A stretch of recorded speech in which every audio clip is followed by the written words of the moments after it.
Humanity has been lied to in regards to its power, and one of these lies is stitched into the fabric of our obsession with sex. We've been taught to disrespect our own energy fields and to disrespect our own bodies through this by connecting to sex as one would connect to a handshake by seeing it as casual, when in reality, every human body emanates an energetic charge.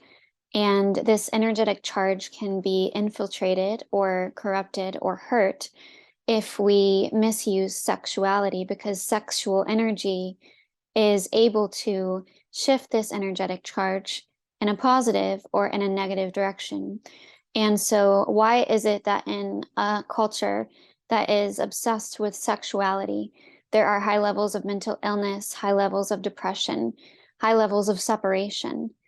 You wouldn't think that would connect, would you? You would think that in a culture that adores sex, there would be lots of connection, when in reality, there's lots of sexual dysfunction, lots of sexual pain, lots of communal issues where communities don't even really exist, which is quite sad. And so people become dependent upon sex to be an enacting form of life for them, instead of waking up and saying hello to your neighbors and working on your garden together, maybe singing a bit, dancing a bit, and chanting underneath the sun. People wake up feeling isolated. They plug into their computer, into their phones, and they look for someone to keep them from feeling isolated for one single night. And they have a little one-night stand to try to cope with the pain that they've been experiencing.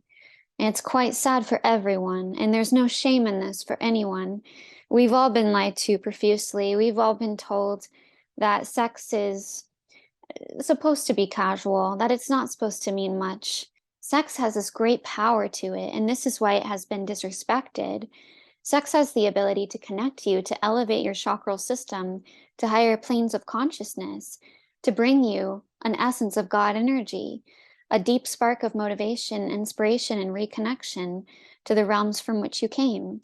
But when sex is abused and misused, it brings you into lower realms, realms that you don't originate from, realms that you're not supposed to be in.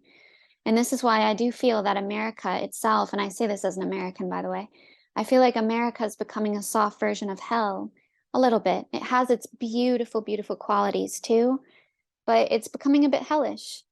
There's so much deep division, there's so much dark divide, there's so much numbness within American culture.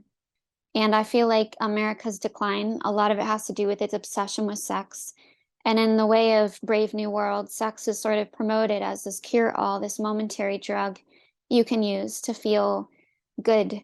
But the good feeling just lasts for a second.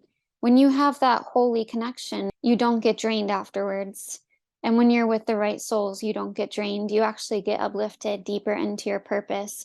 You find deeper meaning and deeper connection to source. But right now, I don't think this is the norm for many people, and that's okay, because we need to just talk about this and heal this. And the first step towards healing this is understanding that your body is not just an altar, a physical altar. It is a metaphysical container that holds your chakral system.